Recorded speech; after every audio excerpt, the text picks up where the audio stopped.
Hoje a gente vai mergulhar fundo num texto apócrifo que pega uma história bíblica bem conhecida e a transforma em algo muito, muito maior. Uma profecia que atravessa os séculos. Estamos falando da escada de Jacó. E a pergunta que vai guiar a gente aqui é bem instigante. E se aquele famoso sonho de Jacó não fosse só sobre anjos subindo e descendo de uma escada? E se, na verdade, fosse um tipo de mapa codificado do futuro, apontando diretamente para o fim dos tempos? É exatamente isso que a gente vai tentar desvendar. Então, vamos para o começo de tudo.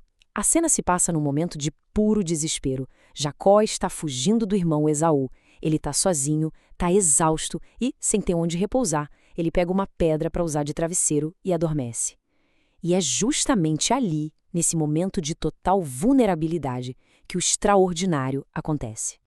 E que visão que ele tem! Não é um sonho qualquer. O texto descreve uma escada gigantesca, que literalmente liga a terra ao céu. Mas o detalhe mais bizarro e ao mesmo tempo poderoso é o que está lá no topo. Um rosto com feições humanas, mas esculpido em fogo puro. Uma imagem magnífica e aterrorizante ao mesmo tempo.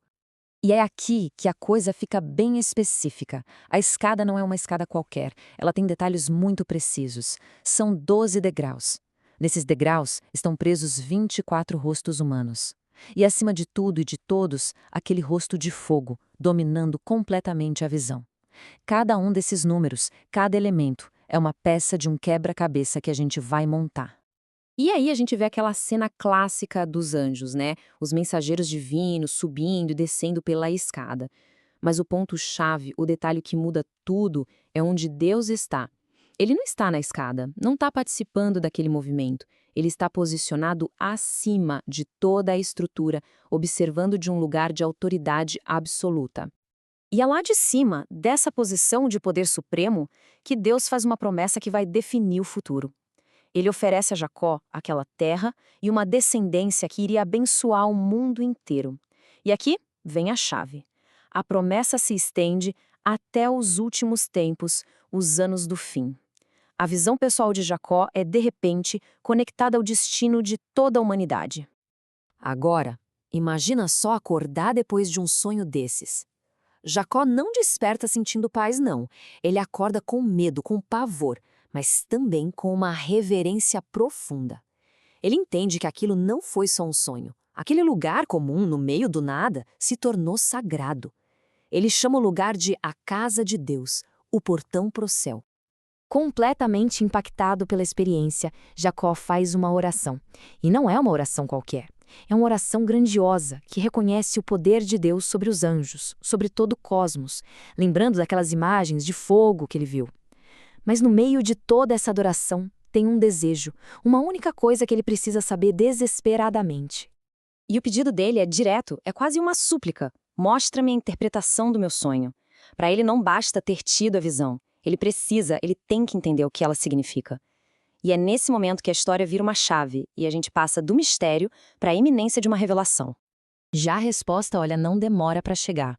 Um anjo com um título bem específico, Saréquio, o príncipe das visões, é enviado com uma missão muito clara: decodificar o sonho para Jacó. O manual de instruções do futuro está prestes a ser aberto. Mas antes mesmo de explicar qualquer coisa, o anjo faz algo fundamental. Ele muda o nome de Jacó para Israel. E isso é muito mais do que só uma troca de nome. É uma mudança de identidade, de destino, não só para ele, mas para toda a sua descendência. Então, a primeira peça do quebra-cabeça é revelada. O que é a escada? O anjo diz que ela representa esta era presente do mundo. Ou seja, não é um objeto físico, mas a própria linha do tempo da história humana como a gente conhece. E os 12 degraus? Eles são as diferentes fases, os grandes períodos de tempo que compõem a nossa era. Cada degrau é como se fosse uma época, um grande capítulo na longa história do mundo. É aqui que a interpretação começa a ficar bem sombria. Aquelas 24 faces assustadoras na escada, elas são identificadas como os reis das nações pagãs, os poderes que vão governar o mundo com injustiça ao longo dessas eras. Agora que a gente sabe quem são aqueles rostos, a profecia vira para um lado bem doloroso.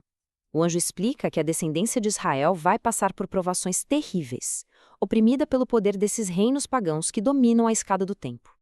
E a profecia, olha, ela não alivia nem um pouco.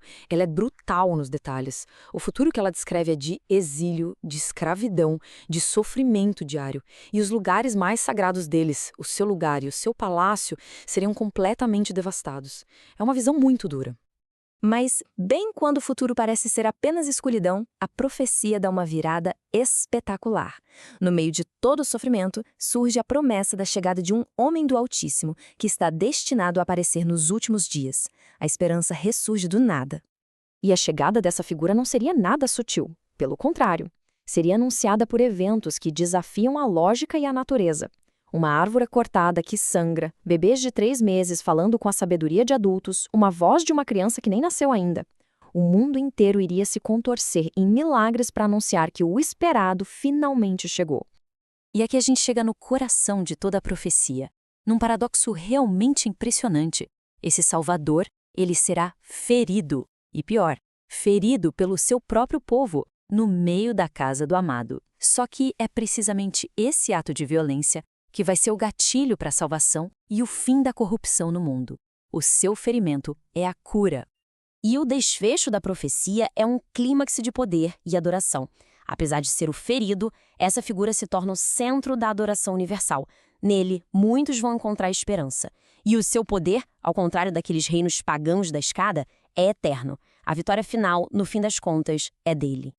E tudo isso nos leva a uma reflexão final. A escada de Jacó nos transporta de um pesadelo para uma profecia de muito sofrimento, mas que no final culmina numa promessa de redenção. Então, a grande questão que fica é como que essa visão, nascida do medo de um fugitivo, consegue transformar uma longa e dolorosa história de sofrimento em um testamento de esperança suprema. Fica aí a reflexão.